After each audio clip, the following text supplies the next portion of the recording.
जोहार साथियों। लातेहार न्यायालय परिसर में हुए दुर्भाग्यपूर्ण घटनाओं के बाद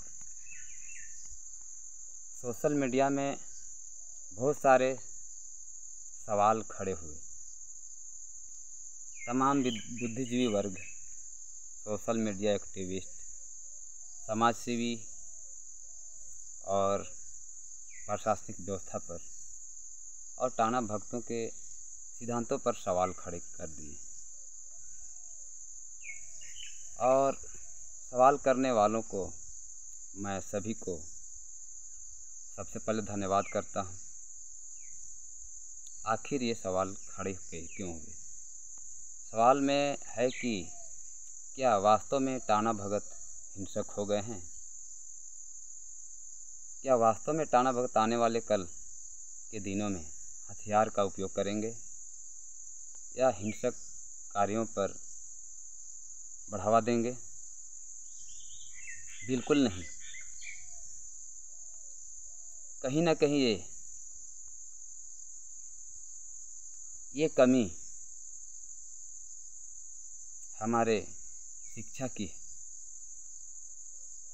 टाना भगत वैसे नहीं कर सकते। और मैं टाना भगत सिद्धांतों के मुझे लगता है मैं जानकार भी हूँ अपने समुदाय का। और मैं बताना चाहता हूँ, जो लोग ये आरोप और जो लोग ये शंका कर रहे हैं कि टाना भगत हथियार उठा रहे हैं, हिंसक हो गए हैं, क्योंकि इनके जो गुरु हैं 1914 ईस्वी में, जो 19वीं शताब्दी में जो गुरु हैं जतरा टाना भगत, उन्हीं के सिद्धांतों पर आधारित ये चलते हैं। तो कहीं पर भी लीडर जो करेगा वही पीछे का आदमी करता है। तो ठीक उसी तरह गुरु का ही सिद्धांत है। उन्हें पता है कि हिंसक होके हम किसी भी आंदोलन को और किसी भी अधिकार को नहीं ले सकते हैं। तो आखिर वह कौन सा वजह हो सकती है टाना भक्तों को हथियार उठाने की? वह कौन सा वजह हो सकते हैं जो उन्हें हिंसा का बल दे सकता है? ये सोचने की सवाल है। उन सवालों का जवाब मैं आज क्लियर कर देना चाहता हूँ। जो सवाल उठा रहे हैं टाना भगत हिंसा कर रहे हैं, आने वाले दिनों में हिंसा करेंगे, उन्हें मैं आश्वस्त कराना चाहता हूँ। उन्हें जानकारी का अभाव है। टाना के सिद्धांत और टाना के नीतियों का जानकारी का अभाव है। टाना भगत का सिद्धांत क्या है उन्हें लोगों को पता नहीं। और यहाँ पर उपस्थित आप जो देख रहे हैं, लगभग 90% लोगों को टाना भगत का सिद्धांतों के बारे में पता नहीं।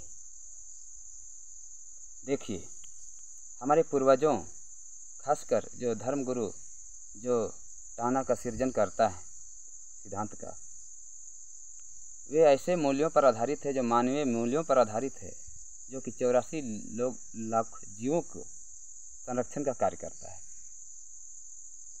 जीव हिंसा बिल्कुल नहीं करना है। तो ऐसे में सवाल उठता, ये पिछले बार की घटना से सवाल तो उठना लाजमी है। ये तो उसी तरह का सवाल है जैसे कि माननीय मुख्यमंत्री हेमंत सोरेन ने 1932 का खतियान लागू किया तो बाहरी लोगों को ऐसा लगने लगा कि हमें भगा दिया जाएगा, लेकिन ऐसा नहीं है। ठीक उसी तरह से टाना भक्तों के प्रति भी वही रवैया अपनाया जा रहा है। जानकारी का अभाव में मैं उसे निंदा नहीं करता हूँ, मैं उसे जानकारी देना चाहता हूँ कि टाना भक्तों को और टाना भगत सिद्धांत को मानने वालों को ये पता है, अपने टाना भगत का सिद्धांत, अहिंसा और सत्य का सिद्धांत पता है कि कोई भी आंदोलन को जीतने के लिए हमें अपने से ज़्यादा ताकत, मतलब बगल जो अगला से जिससे लड़ना है उससे हमको दुगना ताकत होनी चाहिए, तभी जीता जा सकता है। जैसे यदि आपके पास बहुत ज़्यादा पैसा है और हमारे पास कम है तो मैं पैसे से आपके सामने जीरो हूँ, सो दैट मैं उससे जीत नहीं सकता हूँ। यदि मेरे पास बहुत ज़्यादा ज्ञान है और आपके पास नहीं है तो अब ज्ञान के मामले में आप हमसे आगे नहीं जा सकते। उसी तरह से हथियार के मामले में आदिवासी परंपरा हथियारों के मामले में आदिवासियों के पास जो हथियार परंपरागत हथियार हैं, जो अत्याधुनिक हथियारों के सामने फेल है। इसीलिए जतरा टाना भगत ने अपने आंतरिक अंतरात्मा से सोचा था कि अंग्रेज़ों के सामने हमारा हथियार काम नहीं करेगी। बस वही काम करेगी जो चीज़ अंग्रेज़ के पास नहीं है, जो चीज़ सरकार के पास नहीं है, वो चीज़ हमारे पास है, उसी से लड़ा जा सकता है। और जो चीज़ सरकार के पास नहीं है वो चीज़ हमारे पास है, तो मैं उसको जीत सकता हूँ। और जो हमारे पास नहीं है और सरकार के पास है, तो सरकार हमसे जीत सकती है। तो मैं बता दूं, सरकार के पास सब कुछ है, तंत्र मंत्र है, और उसके विधि व्यवस्था में 80% 90% भ्रष्टाचार है, छल है, कपट है, और बहुत तरह के उसमें अमानवीय जो व्यवधान है वो भी उत्पन्न होते रहे। लेकिन टाना भक्तों के सिद्धांतों में बिल्कुल सत्य अहिंसा के सिवा इनका कोई और मानना नहीं है, और इनका कोई मर्यादा नहीं। बस सत्य और अहिंसा और ईमान से चलना है, और सत्य अहिंसा ही और ईमान ही आज की इस वर्तमान काल में किसी के पास नहीं है। शायद भ्रष्टाचार और तमाम तरह के जो छल कपट है इस सरकार के व्यवस्था में है। और इसीलिए टाना भक्तों को पूर्ण विश्वास है कि टाना भगत का जब भी आंदोलन होता है तो अहिंसा के बल पर ही होता है और सत्य के बल पर होता है। तो इनको निश्चित रूप से जीत होगी, इनको हथियार उठाने की कोई ज़रूरत नहीं है।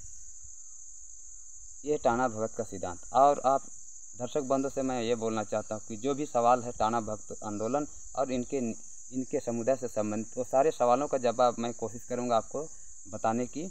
और जो भी ये जो असमंजस की स्थिति में है वो क्लियर हो जाएं। और मेरे चैनल को अधिक से अधिक सब्सक्राइब करके और हमारे वीडियो को अधिक से अधिक लोगों के बीच फैलाएं, ताकि सत्य अहिंसा और शांति हमारे देश में कायम रहे और लोगों को मानवीय आधारित मूल्यों को बरकरार रखा जाए और देश आगे बढ़े। सत्य की जय हो, धर्म की जय हो, भारत माता की जय हो। वंदे मातरम।